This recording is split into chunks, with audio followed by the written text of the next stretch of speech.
a little later on. Of course, we've got the awards to get through and the predictions for 2025 as well. We'll bring you reaction as well very shortly. Jamie Carragher is with us tonight. We will be talking, of course, in depth about Manchester United, but will Newcastle United see this run of form as a stepping stone to Champions League football again? Yeah, I think so. I think when you look at certain teams, you look at Aston Villa tonight, we normally put Aston Villa and Newcastle in the same sort of boat, really, where the teams who we really fancy to qualify for the Champions League, they've both been in that position where they've upset the apple cart, if you like, in terms of the notorious Champions League clubs. Aston Villa have drew tonight, Newcastle have won, and they're just on a little bit of run of form. Of late, they had a difficult start to the season, but it was interesting speaking to Eddie Howe before the game about just tweaking the balance and finding something a little bit different that we've seen in the last couple of years. And I think in midfield, that's a midfield that can go up against almost anything in the Premier League. That's a serious combination of three players there. They got a little bit of everything. I think we saw that certainly in that first half. Well, we talk about how Manchester United might strengthen, but their opportunity potentially for Newcastle to do a little bit in January as well, to really reinforce their position. You wouldn't rule them out of that, would you? No, I'm listening. I think when you speak to Eddie Howe, he still speaks about the PSR issues that the club have. I mean, Jacob Murphy's done brilliant in the last few weeks, but when you look at Newcastle, it is crying out for someone on that right side, probably with a left foot. You know, and we see that now, don't we, with, you know, almost every team. They've got it with Anthony Gordon on the right foot, coming inside on that left side, and he probably lacked that, you know, someone really special on that right side. I think that would be the next signing if you were Newcastle and Eddie Howe.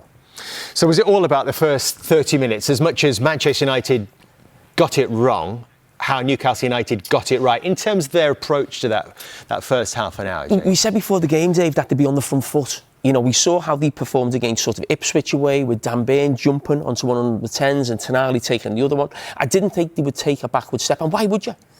You're playing a Man United team who were awful, in terrible form as well. Had lost, I think, the last home game 3-0 to Bournemouth, so they were always going to be on the front foot. And as soon as I saw that team, I'm not being clever, after the game, you just looked at the lack of athleticism in that Manchester United team, and not just in central midfield. You looked at centre-back, you looked in the front three, you looked at Xerxes up there, he can't run, can't move. And I just looked at the energy and the pace in the Newcastle team, and I didn't see any way how Man United could win that game. And it was an electrifying start from Newcastle United and their leading marksman, Alexander Isak, who became just the fourth Newcastle player to score in 6 consecutive Premier League games. And Alexander, I'm very pleased to say he joins us live now. Congratulations, Alexander. How does it feel to have won a league game at Old Trafford for the first time in your career? Thank you. No, it feels great. Yeah, we haven't won in a long time here, and I think it was a great performance for us and a perfect way to end this year. What do you think was key to it, Alexander? We've spoken in here about the huge difference between the two sides in the first stages of the game, really the first half an hour. I think, focusing on us, I think our intensity was really, really good. We started off the game really well. We pressed high, regains and counter-attacks. So I think that was the challenge, to have the same intensity here as we do when we play at home. And I think especially the first half was really good, and it paid off as well with 2 goals, and we could have scored more. Alexander, in the past, Newcastle have had a poor record away at Manchester United. But was the huge confidence and belief you just mentioned about the fact that you pressed high, you were on the front foot, you're really confident going into the game? I think we've been much better lately, even playing away from home. The challenge the whole season has always been to play with the same intensity, home and away. And I think we've done that in the last weeks. So I think we've been consistent in our performance, both home and away, which is great to see. It seemed that crosses caused Manchester United a lot of problems, Alexander. We thought that might happen from corners, from set pieces, but it actually happened tonight from open play. When you're up against a 3-man defensive unit, what do you think about? What's your mindset in trying to find that space when the ball does come in? I think it's about just trying to be in a good position. Obviously, it's difficult with Maguire marking you in the box, but I got a goal early. After that, it was I was a bit more marked for the rest of the game, which probably opened up for the second goal for Joe Linton when there was more focus on me. And so yeah, we spoke about it to enter the box with more men. Alexander, I'm sure you know the history of Newcastle United and the famous number 9s or strikers of the past. The way you're going and the goals that you've got in this calendar year, you're right up there with the best of them. Are you aware sort of what company you're in at the moment? Yeah, I've seen a little bit, and I've heard. No, I've had a good year, and I'm really happy with how things are going for me and for the team as well now in the last week. So yeah, I just have to keep going into the new year, just playing the same. Well, at the way that you're going, Alexander, if the team can continue this kind of form, it is back towards the Champions League. How important is it to you, as one of Europe's top strikers, to be playing Champions League football every season? No, I think it's not just me. I think the whole team, we are very ambitious. We played the Champions League last season, so it's in all of our interest to get back there. But yeah, it's a long way till the season ends. So I don't think we should be looking too much at the table. But I think yeah, the ambition of the team is to get out there in Europe again, of course. So yeah, we have to just keep the same level, stay focused, and take one game at a time, and yeah, just keep going in the same direction. I don't know if you read the papers, Alexander, but there was a few yesterday saying that the club had put a £150 million price tag on your head. What's your reaction when you see stories like that? No, it doesn't really faze me too much. I think that's more for you guys and for fans to talk about. I'm in the middle of a season, and I think it's going really well for me and the team. So you know, all my focus are here, and I'm really happy with how things are going. So all my focus is on the pitch. Alexander, I absolutely adore you. I think you're a fantastic player, and if I had 150 million, I'd pay it to have you at any club. But I just mentioned before you came into the interview that I think right now you're playing as well as any striker in Europe. I mean, who are the other strikers out there who you watch, you look at around Europe who really impress you and you feel like you're sort of in that category right now?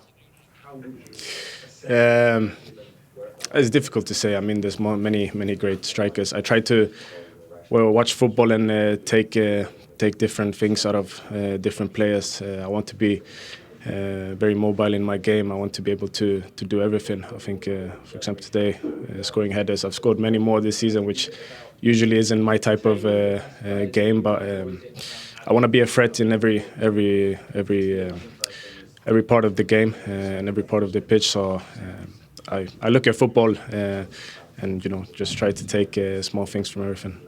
Well, we've really enjoyed talking to you, Alexander, and the Newcastle fans, well, not just the Newcastle fans, everybody is really enjoying watching you play football as well right now. Congratulations. Thank you. Thanks so much for talking to us. Well done to Alexander Isak. What is it, Jamie, that makes him so special and that makes you want to pay 150 million quid for him? I mean, he's not just a goal scorer.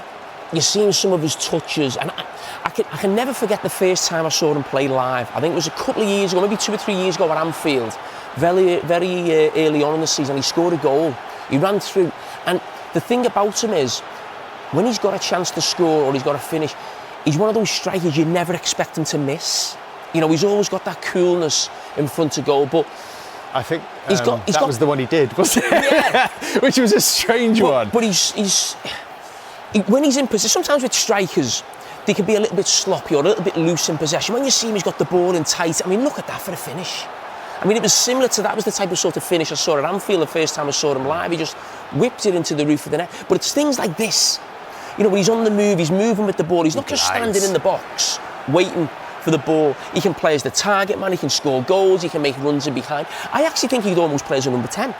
He could probably almost play with another striker because he's got the ability to actually drop in and pick the ball up, and he's just been a sensation. And there's been a lot of great signings, we should say, that under Eddie Howe, you know, who they've brought in. You look at Lewis Hall right now as well. You look at Livramento as well, fullbacks like that. But he has been, for me, you asked me, is he the best striker in the Premier League right now? And he is. I don't think it's actually close right now. I think he's the real standout. He seemed surprised, the fact that he got all that space, particularly with the first goal from Manchester United, before they worked out what was going on. Well, I mean, I'm going to have a real good look at this goal, and I can't change my opinion than what I had at half-time, that the situation you get in now is so, OK, we said before the game, and we said in Ruben Amorim's first game, the problem with that system is these spaces. Now, either side of the central midfield plays, so that's always going to be a problem, and Ruben Amorim will know that. Now, if those two players in there were Roy Keane and Brian Robson at their absolute best, at times it'd still be a problem for them, because that's the one drawback of the system. Every system has a slight problem that you think you can sort of get at them. But what did the manager think before the game was going to happen there? How was that never going to be a problem? Well, because we were talking about this earlier. We were talking about this earlier, Jamie, in terms of the system. And I asked you a direct question earlier on today about what you need, what the requirements to play in this Ruben Amorim system. And the first thing that you said in that centre midfield, you need legs. Because you've got to cover so much ground. That's just a negative. You have bodies in other areas. So I'm thinking, if you're Ruben Amorim, you're thinking, OK, they've got 3 in there, we've got 2. Now, how can I help them? He comes in here and maybe Xerxes drops in there. But don't forget, this is very early in the game. So if that was the plan from the manager, I think these players would have done that. But it almost looks like they're thinking, because they're on the same line as the centre forward, that maybe our job is to go there.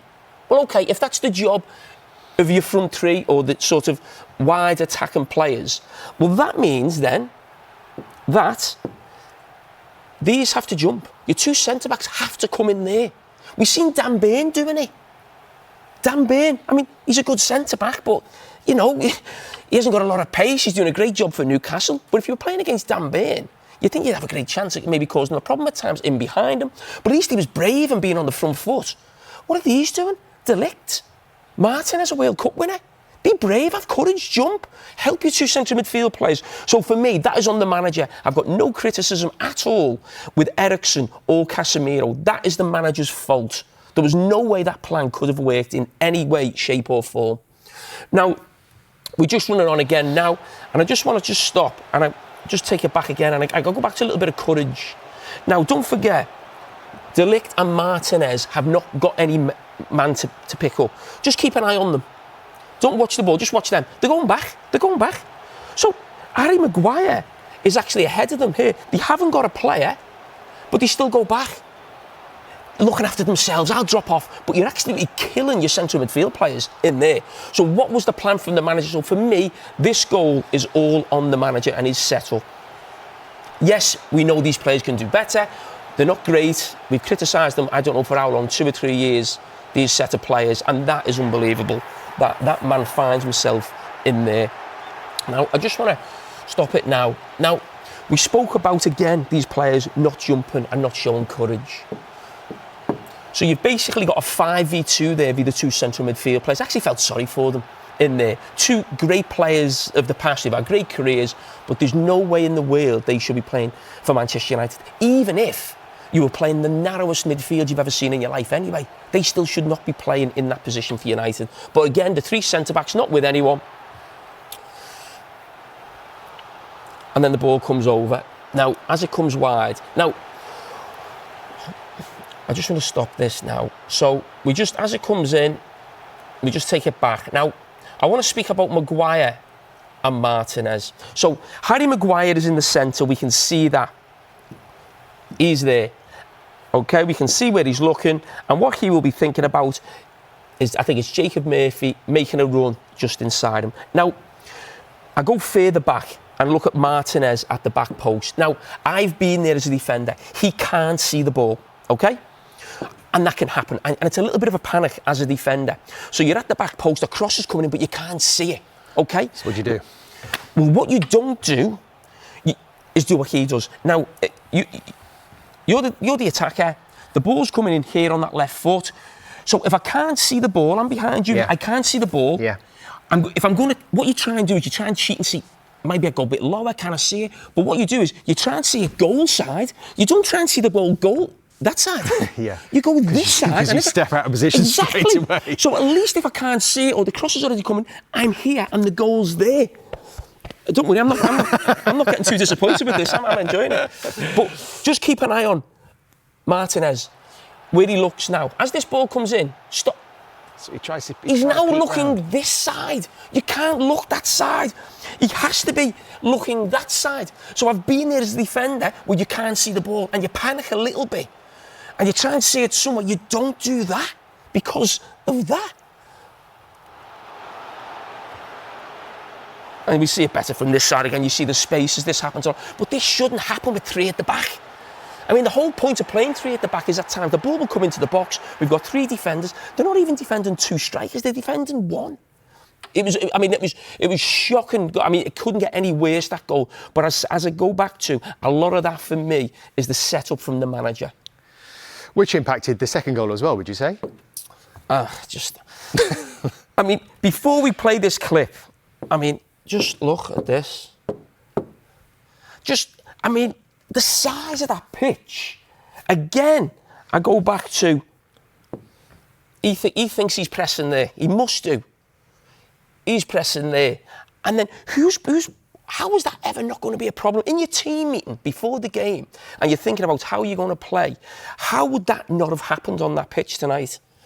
And then you've got Casemiro and Eriksen. Again, feel sorry for them. Bruno Guimaraes just leaves him there. Look at Tonali, the space he's got now. The space Trippier's got. But, OK, the space Trippier's got, that happens against this system at times when you're in the back 5. And again, it's another cross. I mean, let's just take it back there. As Anthony Gordon's shaping for that cross, what have we got here now? We've got... What is that? So we've got, what have we got there? 5v2. 5v2. I was watching Harry Maguire, who's making sure that Isak is not getting away from him this time. Well, yeah, he was. And he knew he'd probably been done a little bit on the first goal. And you just watch Harry Maguire now as this cross comes in. But again, I go to Martinez. He can see Joe Linton. I know Joe Linton's bigger than him. But he can see him. And I'm expecting this guy to be using his body, be aggressive. Martinez, for me, when he first came in, I was very strong on the fact that I thought he was too small to play centre-back in a back 4 in the Premier League. And you know what? He proved me wrong to a certain extent in that it didn't happen too often. And he actually played really well under Erik ten Hag. But I actually thought a perfect system would be a back 3, where he'd have the security of two bigger players here, and he could come out with the ball on his left foot. He looks worse in a back 3, or he certainly looks worse under Ruben Amorim. And he's just got to be more aggressive. I mean, the space on the pitch, listen, that's going to happen. Gary mentions that all the time about, at Old Trafford, it is a big pitch. I mean, if you're Casemiro and Eriksen running back, and again, I just keep looking at Martinez. I wasn't the biggest of centre-backs, by the way. And at times you can get done and you worry about it going into games, about someone overpowering you in the air. Now, there was talk of it being handball. I think it's one of them that can probably go either way. So I'm sure maybe the Manchester United manager may. Given on the pitch, so it's less likely that it's going to get ruled out, unless they can find enough evidence. And VAR didn't feel able to provide the evidence to get it chalked off, so that made it 2-0. What about Joe Linton's view of that incident? We can hear what he has to say. He's been talking to David Craig. VAR had a look at your goal. What was your point of view? No doubts in your mind that it was a goal? Yes, I think I had the ball, and I think you got it. It was allowed, and yes, very happy to score one more goal in the season and help the team win. Fair cop, Your Honour, I think was the response. I'm not sure if this smile was a giveaway. That is the latest IFAB laws, and that shows you what is and isn't a handball. The armpit, the bottom of the armpit being the key. So the green area is not a handball, and the red area is a handball. So I suppose you can make your own mind up. As I say, given on the pitch, and therefore the VAR decided there wasn't enough evidence to have that chalked off. That's what December looks like for Manchester United. 6 defeats in a calendar month for the first time since September 1930. Let's hear from Ruben Amorim now. He's with our reporter David Craig. Ruben, another disappointing result, another disappointing night for you and Manchester United. How do you reflect on this game, particularly the opening 20 minutes tonight here? It was really hard on us. They are a better team and they start very, very strong. And when we suffer a goal like we suffered in the other games, it's really hard on the moment to turn around. First of all, because of all the losses that we had before, and especially we don't have the base, the work behind the positioning and the way we play to cope with the difficult moments. Because when you have that work, you can hold to something and to cope with the different moments of the game. We don't have that, so the players suffer a lot on the pitch, and it was really hard on us. Like I said, Newcastle is a better team. Clearly, as a head coach, when you sit and do the planning for this game, you pick a team that you think can compete and will win for you this evening. On reflection, did you get your selection right against this Newcastle United team tonight? That is really easy when the game started and then finished to people make evaluation. I have to do it before. I'm the only guy that have to do it before and to try to understand the opponent in the way we play. Josh is a player of, you are talking about Josh. Josh is a player of Manchester United. We want more power sometimes in front. We are suffering always the first goal in set pieces. So today we had more guys for set pieces. So we are trying to cope with every problem in the team. But sometimes we have a lot of problems, and sometimes you push one side, and the other side is open. So it's really clear that today Newcastle was a better team. With regards to Josh, it felt like a tough moment for him. Was it a tough decision for you to withdraw a player like that who's been brought in by people above you at a big price tag? How hard is that to make that decision? Yeah, you have to think about the team and also sometimes about the player, because the player is suffering. I was there a few years ago, and I know that he wants, because I saw it during the week, and that is the most important thing, and he's suffering during the game. I felt the team was suffering, need another midfielder to have more ball, and then we start to have more ball with Kobe Mainu, but it was really tough on me to do that, and I talked with Josh about that, because it's important to express the message, but I'm always thinking about the team, and in that moment was important for the team to Josh go out. You've been a player yourself. We saw him go down the tunnel straight away. He did come back after a short while. Can you understand that frustration, perhaps embarrassment from his point of view? Yeah, it's important to know the players, and I know that Josh is a really good guy. And when he went to the tunnel, sometimes there is some guys, and I can understand that he's in a bad way, he's in a good way, because he's a really good lad. So you'll have the support and you will prepare the next game. It's some moments, and you have some examples like Harry Maguire that had some tough moments, but that is life in every professional. So we will support Josh and continue, because like I said, Newcastle were a better team. Was not better than Josh, was better than Manchester United. It was interesting hearing you talk to my colleague Gary Neville pre-game. You said, I can't change. If I change, it finishes me as a coach. But if you continue not to change, Ruben, and the results continue, does there come a point where you have to consider change?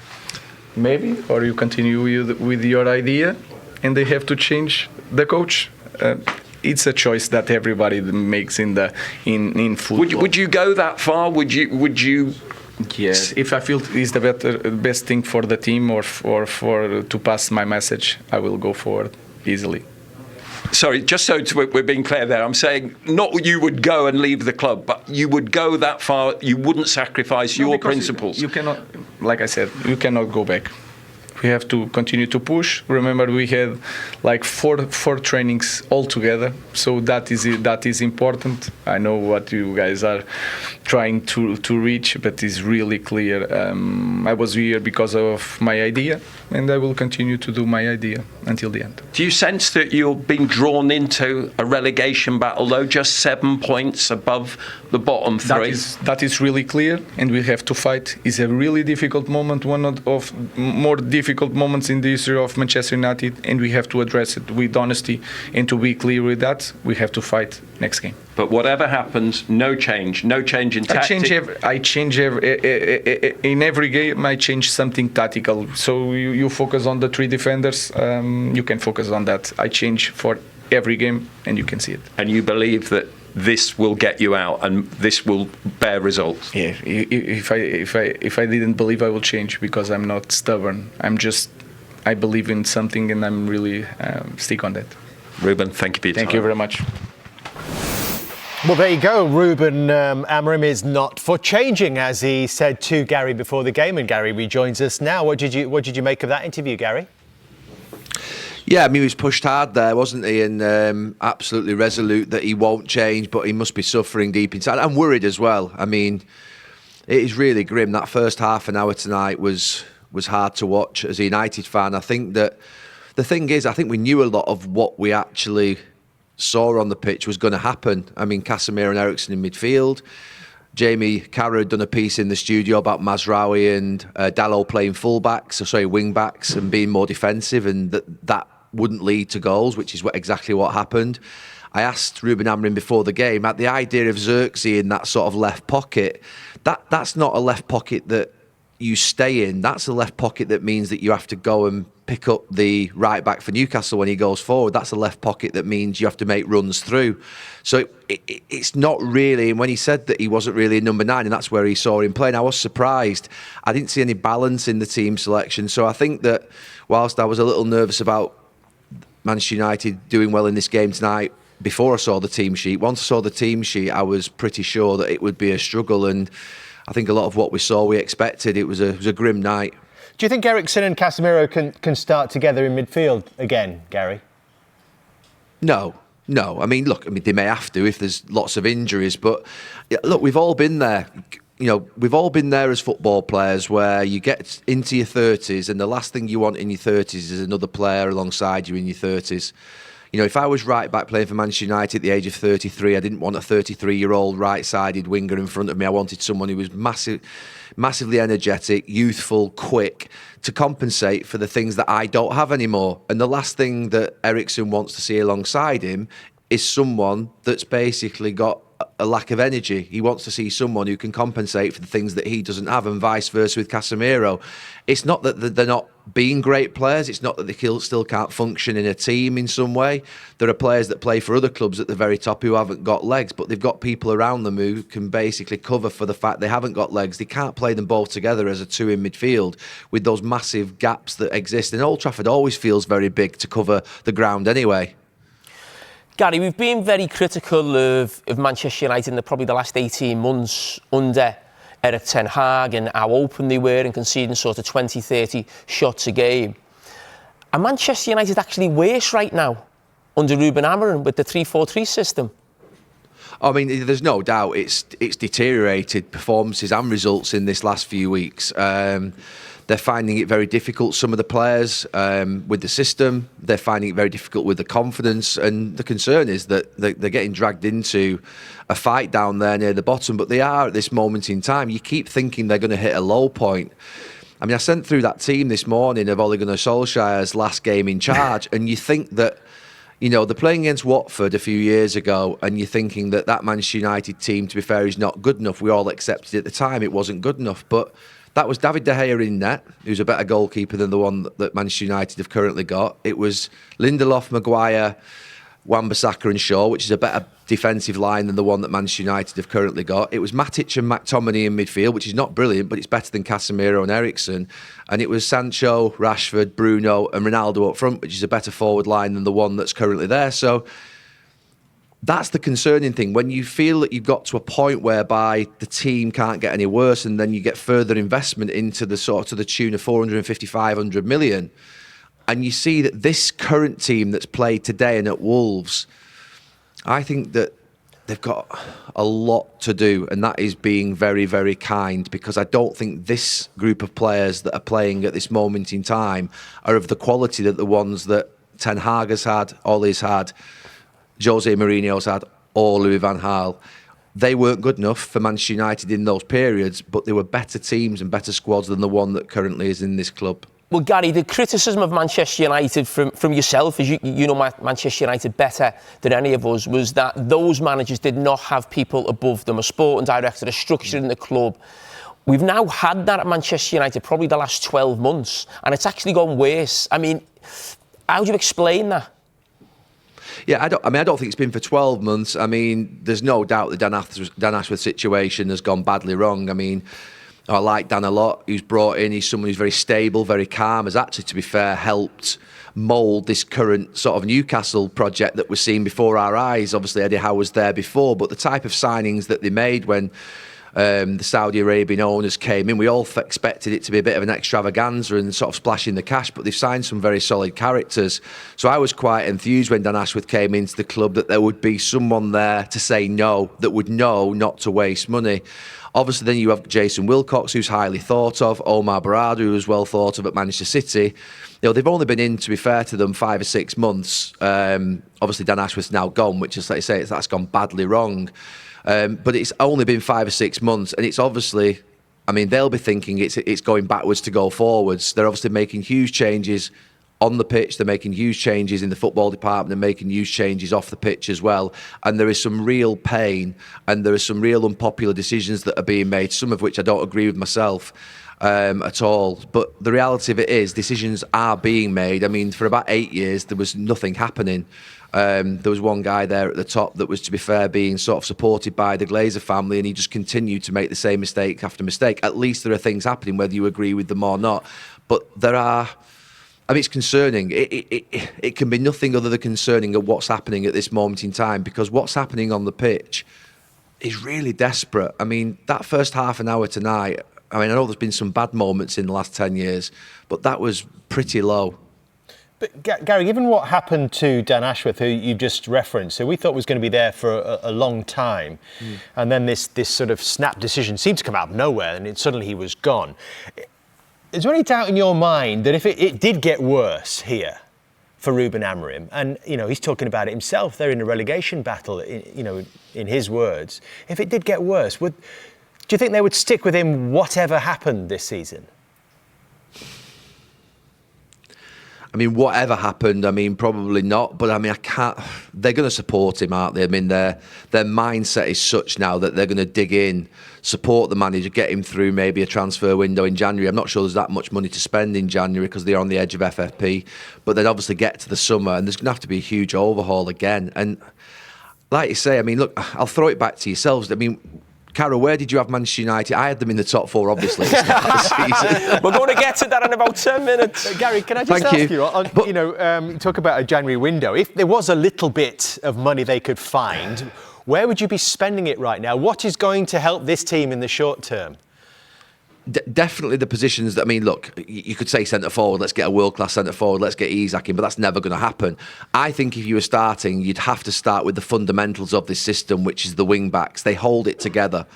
If you don't have the wing-backs functioning up and down that are able to attack and defend equally as good, and there aren't many of those around, by the way, because there aren't many teams that play wing-back, then you're going to struggle. So you need 2 quite unique players in those wide areas, and I think that will be the starting point. And that's nothing against Mazraoui or Dalot. I think they're very willing and doing the job the very best that they can. But they're, to me, the areas that I would start in this system. Gary, stay where you are, because we are very excited to see where you've got Manchester United at the end of this season. Sorry, can I finish, Dave? Dave. Sorry, let me finish. Where did Carragher have Manchester United at the start of the season in his predictions? Was it 5th? I think... Well, it definitely wasn't above Liverpool. Listen, we'll tease that, Gary. That. We'll tease it, Gary. You had them 5th, so not even you expected them to be this bad. Just keep talking.